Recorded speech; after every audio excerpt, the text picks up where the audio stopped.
Assalamualaikum warahmatullahi wabarakatuh. Bismillahirrahmanirrahim. Alhamdulillah wassalatu wassalamu ala sayyidina Muhammad wa ala alihi wa sahbihi ajmain. Rabbi shrah li sadri wa yassir li amri wa hlul 'uqdatam min lisani yafqahu qawli. Subhanaka la ilma lana illa ma 'allamtana innaka antal alimul hakim. Pertama-tama kali marilah kita bersyukur kehadrat Allah Subhanahu Wa Taala kerana dengan limpah kurnianya kita masih lagi hidup dalam lingkungan iman Islam dan ihsan. Dan sama-sama kita sentiasa bertaubat kepada Allah Taala akan segala dosa yang telah kita lakukan sama ada kita sedar atau tidak. Dan sama-sama kita sentiasa bermohon kepadanya supaya ia menetapkan kita di atas jalan yang lurus.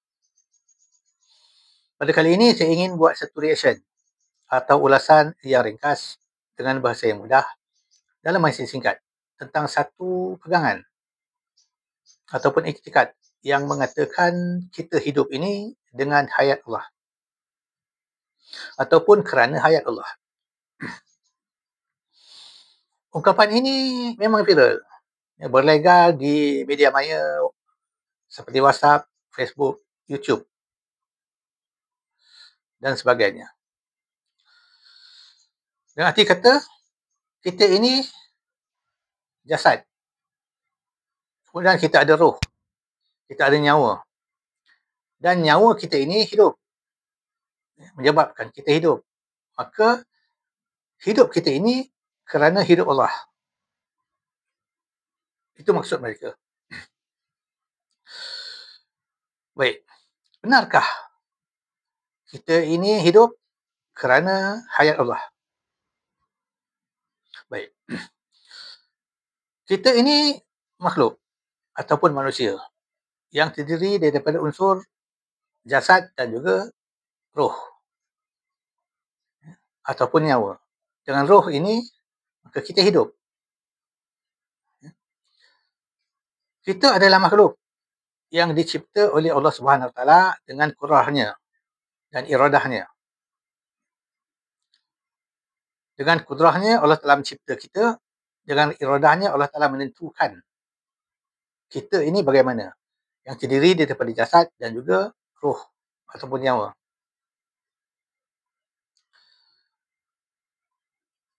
Allah Taala telah berfirman dalam Quran, kita boleh rujuk disemak dalam surah Al-Baqarah ayat 117. Maksudnya, Allah Taala jugalah yang menciptakan langit dan bumi dengan segala keindahannya, dan apabila ia berkehendak untuk menjadikan sesuatu, maka ia hanya berfirman, jadilah engkau. Maka jadilah apa yang nak dicipta itu. Yang jelas, kita ini dicipta dan ditentukan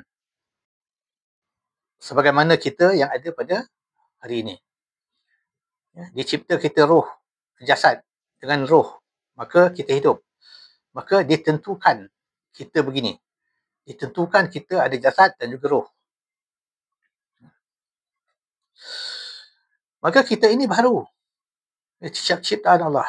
Jasad kita dan roh kita adalah ciptaan Allah. Allah telah menentukan pada takluk Sulul Qadim dan juga Tanjidi Qadim, kita akan jadi sebegini. Maka bila kita telah dicipta, maka wujud kita ini ataupun kekal wujud kita ini dengan ketentuan Allah. Allah Ta'ala mengekalkan kita ini wujud dengan kudrahnya atas ketentuan yang telah ditetapkannya pada takluk Tanjidi Qadim. Sesuai dengan ilmunya yang mengetahui bahawa kita akan diwujudkan sebegini rupa. Maka jasad kita baru, roh kita ini pun baru. Kita ini, jasad dan roh bergantung kepada Allah Ta'ala. Bergantung kepada kudrah dan iradahnya. Pada mencipta kita dan pada menentukan kita ini kekal wujud. Sifat hayat, dia tidak bertakluk. Seperti mana sifat kudrah dan iradah. Kudrah dan iradah itu takluknya kepada yang baru. Yang ini mencipta daripada tiada kepada ada. Dan menentukan segala yang baru ini. Yang baru segala alam ini. Sifat hayat dia tidak ada takluk. Dia hanya mengesahkan wujudnya sifat makni yang 5. Qudrah, iradah, ilmu, sama', basar, kalam. Yang 6. Bukan 5. Maaf. Qudrah, iradah, ilmu, sama', basar, kalam. Maka sifat hayat ini menentukan sebagai penentu sahaja wujudnya 6 sifat makni yang lain.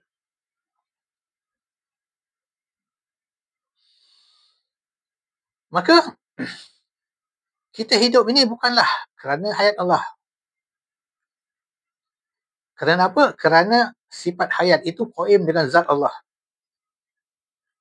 Dia tidak bercerai tanggal daripada zat Allah Ta'ala. Maka hayat kita ini hayat yang dicipta oleh Allah Ta'ala yang baru. Yang tidak kekal. Yang tidak memberi bekas sama sekali. Kita boleh mati apabila nyawa kita ataupun roh kita ditarik keluar oleh malaikat Israel ketika ajal kita. Maka kita pun mati. Dan roh kita ini akan dikembalikan oleh Allah Ta'ala ke dalam kubur. Berada di antara jasad dan kafan kita. Sementara menantikan hari kebangkitan. Oleh kerana roh itu telah dicabut daripada jasad, maka dinamakan mati. Hayat Allah qaim dengan zat. Dia tidak bertakluk, tidak mencipta, tidak mengurus. Yang mencipta qudrah. Yang mengurus qudrah dan iradah. Yang menentukan iradah.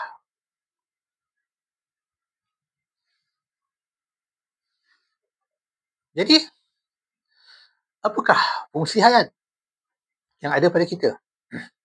Dan juga apakah fungsi segala sifat-sifat yang ada pada kita? Seperti kekuatan ataupun qudrah.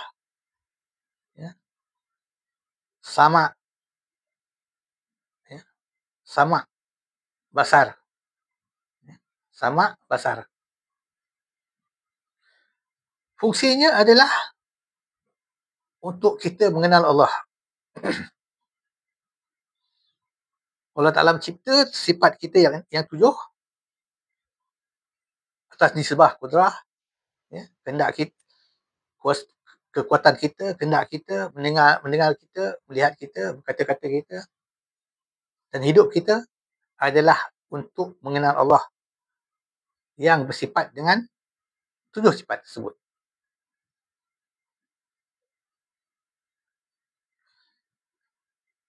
Inilah yang disebut sebagai tajalli.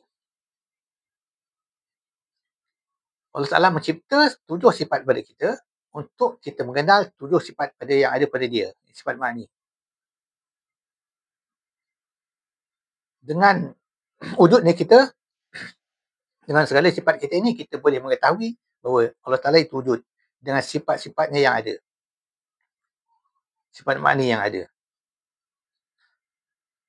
Dan arti kata, Allah Ta'ala mentajalikan ataupun menyatakan sifatnya itu kepada kita. Dengan mencipta sifat kita. Sebenarnya ini tidak ada sesuatu yang pelik. Ataupun tidak ada sesuatu yang terlalu besar untuk kita istilahkan. Cuma secara mudah kita mengatakan Allah Ta'ala mencipta kita dan sifat-sifat kita untuk kita mengetahui dengan sifat kita ini bahawa Allah Ta'ala bersifat yang demikian itu. Seperti mana yang Allah Ta'ala bersifat.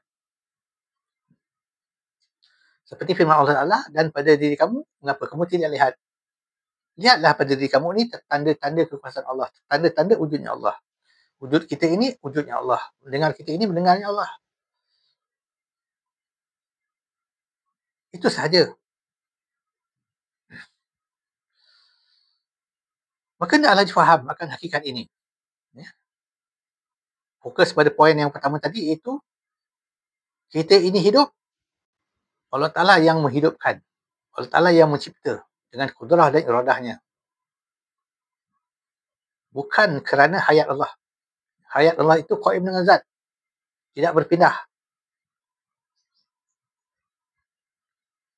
Dikatakan kita ini hayat hanya sebagai perbandingan. Kita hidup, Allah Ta'ala hidup. Tetapi hidup Allah Ta'ala itu khidam dan baqa. Hidup kita ini tidak khidam dan tidak baqa. Baqa kita ini pun hanya baqa yang mendatang. Maka inilah selalu yang disalah faham oleh sesetengah orang, kebanyakan orang yang mengaku bermakrifat. Mereka salah faham. Bahkan guru-guru yang mengajar pun salah faham. Salah mengatakan bahawa kita ini hidup kerana hayat Allah. Tidak. Salah faham itu. Apabila guru menerangkan tanpa dengan penjelasan yang benar, maka kebarangkalian murid akan menjadi sesat dalam besar. Maka suka saya menyeru kepada tok-tok guru, jelaskan dengan benar mengikut ilmu tauhid, mengikut makam tauhid, supaya murid-murid tidak tersalah faham. Kerana apa? Kerana banyak pada hari ini salah faham tentang ilmu tauhid. Kita bergantung kepada Allah Ta'ala. Hidup kita ini bergantung kepada Allah Ta'ala. Wujud kita ini bergantung kepada Allah Ta'ala yang mewujudkan, yang mengekalkan kita wujud, yang menghidupkan kita. Disalah arti sebagai kita hidup kerana hidup Allah. Maka hendaklah difaham akan hakikat ini. Belajar ilmu tauhid dengan benar. Tok guru mengajar ilmu tauhid, biarlah dengan benar. Dengan berdasarkan kitab-kitab muktabar.